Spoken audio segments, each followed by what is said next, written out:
Personal choice நான் நினைக்கிறேன். இப்போ நான் நடிக்க வேண்டாம்னு நினைச்சா நான் நடிக்க வேண்டாம். அண்ட் ஆல்சோ என்னோட ஃபேமிலி சப்போர்ட் முக்கியம். இப்போ என் ஹஸ்பண்ட் கிட்ட நான் கல்யாணத்துக்கு முன்னாடி இதை நான் சொன்னேன். இது இந்த மாதிரி நினைப்பாங்கன்னு நினைக்கிறேன். நான் வந்து அது கம்ப்ளைண்டா சொல்லல.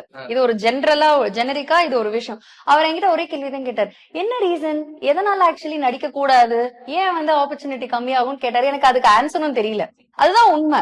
பட் இப்போ வந்து இப்போ ரஜினி சாரை மீட் பண்ணோம் ஒரு 1 வீக் பிஃபோர். அப்பதான் நான் பஞ்சாப்ல இருந்து வந்தேன்.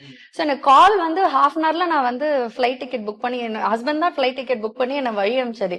சோ எனக்கு வந்து ஒரு சப்போர்ட்டிங் ஹஸ்பண்ட் இருக்காரு.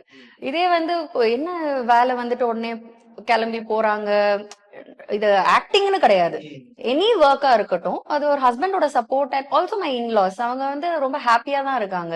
நான் ஏன்னா பஞ்சாப் போவேன், ஒன் வீக் ஒரு 2 வீக்ஸ்ல இங்க ஏதாவது ஒரு ஒர்க் வரும், ஷூட் இருக்கும், இல்ல ஈவெண்ட் இருக்கும், நான் இமீடியட்டா ஃபிளை பண்ணி திருப்பி சென்னை வரணும். சோ அதெல்லாம் அவங்க என்னைக்குமே அதை கம்ப்ளைண்டா நினைச்சது கூட கிடையாது. ஒரு ஹாப்பியா தான் ஃபீல் பண்றாங்க. சோ ஐ திங்க் அது ஒரு இண்டிவிஜுவலோட ஒரு இன்ட்ரெஸ்ட் அண்ட் அவங்களோட டெசிஷன். எனக்கு என் ஃபேமிலியும் முக்கியம். அண்ட் அவங்க சப்போர்ட் பண்றாங்க. நான் இன்னும் ஹாப்பியா ஒர்க் பண்றேன்.